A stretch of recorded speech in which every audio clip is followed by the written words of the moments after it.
આખા દિવસના 10 એવા મોટા સમાચાર જે તમારે જાણવા જરૂરી છે એ બધા વિશે આપણે ટૂંકમાં ચર્ચા કરી લઈએ. અને શરૂઆત આપણે કોરોનાથી કરીએ તો ભારત દેશમાં ફરી એક વખત કોરોનાના કેસમાં વધારો જોવા મળી રહ્યો છે. અને આરોગ્ય મંત્રાલય અનુસાર દેશમાં જે કોરોનાના એક્ટિવ કેસ છે તેની સંખ્યા 1200 ને પાર પહોંચી ગઈ છે. આટલું જ નહીં, ખાસ કરીને કેરળ અને મહારાષ્ટ્રમાંથી એક્ટિવ કેસની સંખ્યા વધારે નોંધાઈ રહી છે. અને આટલું જ નહીં, ગુજરાતમાં પણ એક્ટિવ કેસની સંખ્યા 190 ની પાર પહોંચી ગઈ છે. અને ગઈકાલે કોરોનાના એક જ દિવસમાં 81 કેસ નોંધાયા હતા. અને ટોટલ સંખ્યાની વાત કરીએ તો અમદાવાદમાં 131, રાજકોટમાં 15, જામનગરમાં 10 અને મહેસાણામાં 6 કોરોના એક્ટિવ કેસ છે. આટલું જ નહીં, ખેડામાંથી પણ 4 કોરોનાના કેસ નોંધાયા હતા, જેમાંથી 1 વર્ષની બાળકીને પણ કોરોના પોઝિટિવ આવ્યો છે. ઓપરેશન સિંધુને લઈને હવે મમતા બેનર્જી પ્રધાનમંત્રી નરેન્દ્ર મોદી ઉપર બગાડ્યા છે. તેમણે કહ્યું છે કે ઓપરેશન સિંધુ નામ જે છે એ રાજકીય રીતે રાખવામાં આવેલું નામ છે. ખાસ કરીને પ્રધાનમંત્રી મોદીને આનાથી ફાયદો છે. તેમણે આગળ એમ પણ કહ્યું કે ઓપરેશન સિંધુના અમે સમર્થનમાં છીએ, પરંતુ એને રાજકીય રીતે ન લેવો જોઈએ. બીજી બાજુ પ્રધાનમંત્રી નરેન્દ્ર મોદી બંગાળ પહોંચ્યા હતા અને ત્યાંથી ટીએમસી સાંસદો ઉપર અને આની સાથે ત્યાંના જેટલા પણ નેતાઓ છે એમના ઉપર આકરા પ્રહારો કર્યા હતા. તેમણે કહ્યું હતું કે કોર્ટને વારંવાર પશ્ચિમ બંગાળની સરકારના જેટલા પણ નિર્ણયો છે એમાં ખાસ કરીને એમને સમજાવવા પડે છે. ખાસ કરીને વાત કરવામાં આવે તો પીએમ મોદીએ ટીએમસીના નેતાઓ અને આની સાથે મમતા બેનર્જી ઉપર પણ આકરા પ્રહારો કર્યા હતા. સમય પહેલા દેશના 17 રાજ્યોમાં ચોમાસાની ઓફિશિયલી એન્ટ્રી થઈ ગઈ છે. બુધવારે ચોમાસું સમયથી 12 દિવસ પહેલા છત્તીસગઢ અને 13 દિવસ પહેલા ઓડિશામાં પહોંચ્યું હતું. અને બંને રાજ્યના કેટલાક જિલ્લાઓમાં ભારે વરસાદ પણ થયો હતો. અને આ તરફ અત્યારે ચોમાસું મહારાષ્ટ્રમાં પણ પહોંચી ગયું છે, જ્યાં અનેક જગ્યા પર આજે પણ ભારે વરસાદ થઈ રહ્યો છે. અને વરસાદને લઈને ત્યાં અનેક જગ્યા પર યલો એલર્ટ પણ આપવામાં આવ્યું છે. તો બીજી તરફ રાજસ્થાનમાં હવામાનના 3 રૂપ જોવા મળી રહ્યા છે. અમુક જગ્યા પર તીવ્ર ગરમી પડી રહી છે, તો અમુક જગ્યા પર વરસાદ છે. અને જેસલમેરમાં સવારથી જ ભારે આંધી અને તોફાન જોવા મળી રહ્યા હતા. આટલું જ નહીં, મધ્યપ્રદેશ અને બિહારમાં પણ અનેક જગ્યા પર ભારે વરસાદની ચેતવણી આપવામાં આવી રહી છે. ચોમાસું શરૂ થવાના અંદાજે બધાની વચ્ચે ગુજરાતમાં અલગ અલગ રીતે ઘણી જગ્યાએ વરસાદ પડી રહ્યો છે. એટલા માટે થઈને હવામાન વિભાગે આજે ગુજરાતમાં યલો એલર્ટ પણ આપેલું છે. મહત્વની વાત એ છે કે આજે ગાંધીનગરમાં ખાસ કરીને વરસાદ પડી શકે છે. તો બીજી બાજુ હવામાન નિષ્ણાંત એવું કહી રહ્યા છે કે અત્યારે ગુજરાત ઉપર 2 સિસ્ટમ સક્રિય છે. એક તો એર સાયક્લોનિક સિસ્ટમ સક્રિય છે, બીજું એર ટ્રફ સિસ્ટમ સક્રિય છે, જેને જ કારણે આગળના સમયમાં ગુજરાતમાં ખાસ કરીને વરસાદ આવી શકે છે. જો કે આવતીકાલથી વરસાદની જે ગતિ છે એ ઓછી થવાની શક્યતાઓ છે, પરંતુ 5 દિવસ સુધી માછીમારોને દરિયો ન ખેડવા સૂચના પણ આપવામાં આવી છે.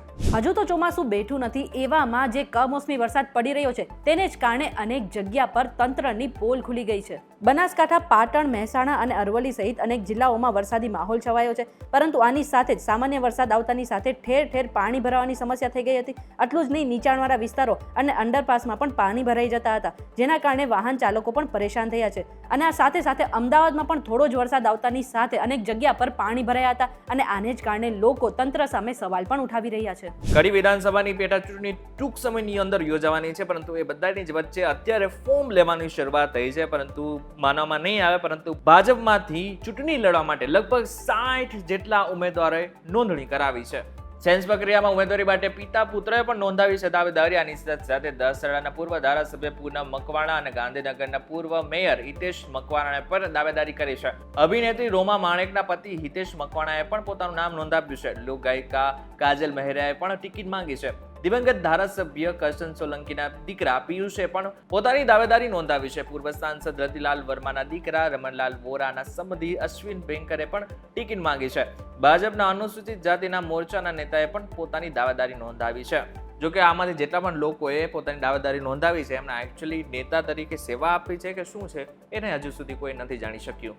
ગઈકાલે એક વિડીયો વાયરલ થયો હતો, જેમાં જામજોધપુરના મામલતદાર સરકારી ગાડીનો ઉપયોગ પોતાના અંગત કામ માટે કરતા હતા. હવે આ બાબતે તેમને એક મોટો ખુલાસો પણ કર્યો છે. તેમણે કહ્યું છે કે નિયમ અનુસાર ગાડી લઈને તેઓ પરિવાર સાથે સિત્સર ગયા હતા અને નિયમ અનુસાર ચલણ ભરીને તેમને ગાડીનો ઉપયોગ કર્યો હતો. અને સાથે એવું પણ કહ્યું છે કે જેમને આ વિડીયો ઉતારીને વાયરલ કર્યો છે તેમની સામે તેઓ ટૂંક સમયમાં કાર્યવાહી પણ કરશે.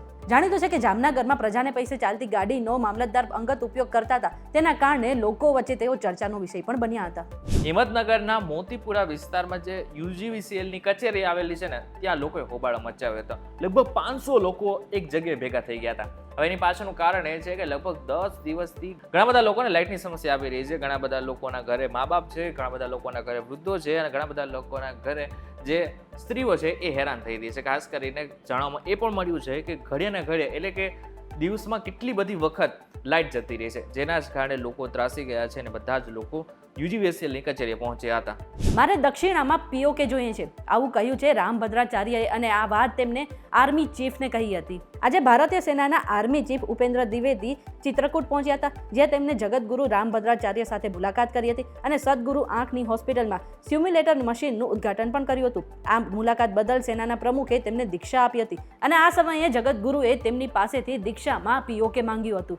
એક બાજુ આપણે પકડીને જેટલા પણ ગેરકાયદેસર રીતે બાંગ્લાદેશીઓ આપણા દેશમાં ઘૂસી ગયા છે ને એ બધા જ લોકોને બહાર કાઢી રહ્યા છે, અને બીજી બાજુ બાંગ્લાદેશના એજન્સીના જેટલા પણ અધિકારીઓ છે એમ કહી રહ્યા છે કે અમને આનાથી વાંધો છે. હકીકતમાં મંગળવારે ભારતે 67 બાંગ્લાદેશી નાગરિકોને પાછા મોકલ્યા હતા, જ્યારે બુધવારે સવારે 13 લોકો ભારત બાંગ્લાદેશ સરહદથી 0 લાઇન્સ પર ફસાયેલા રહ્યા. 26 મેના રોજ બાંગ્લાદેશી સેનાના એક વરિષ્ઠ અધિકારીએ ધમકી આપી હતી કે ભારત દ્વારા ગેરકાયદેસર નાગરિકોને ધકેલવામાં આવી રહ્યા છે, જે સ્વીકાર્ય નથી અને જરૂરી હશે તો અમે સૈન્ય કાર્યવાહી પણ કરીશું. મહત્વનું છે કે જે આંકડો આપણે આ પકડાયા છે, એટલે કે જે લોકો ગેરકાયદેસર રીતે ભારતમાં પકડાઈ રહ્યા છે એ બધા જ લોકોની સંખ્યા હજારોમાં છે. હવે બધા જ લોકોનું શું થશે એ આપને આગળના સમયમાં ખબર પડશે. ત્યારે આ બાબતને તમારું શું કહેવું છે અમને જરા કોમેન્ટ કરીને ચોક્કસથી કહેજો. વિડીયો થકી જો તમને કોઈ ઇન્ફોર્મેશન મળ્યો તો વિડીયો લાઈક અને શેર જરૂરથી કરજો. તો આવા જ ઇન્ફોર્મેટિવ વિડીયોઝ માટે વીટીવી ડિજિટલ સાથે જોડાયેલા રહેજો.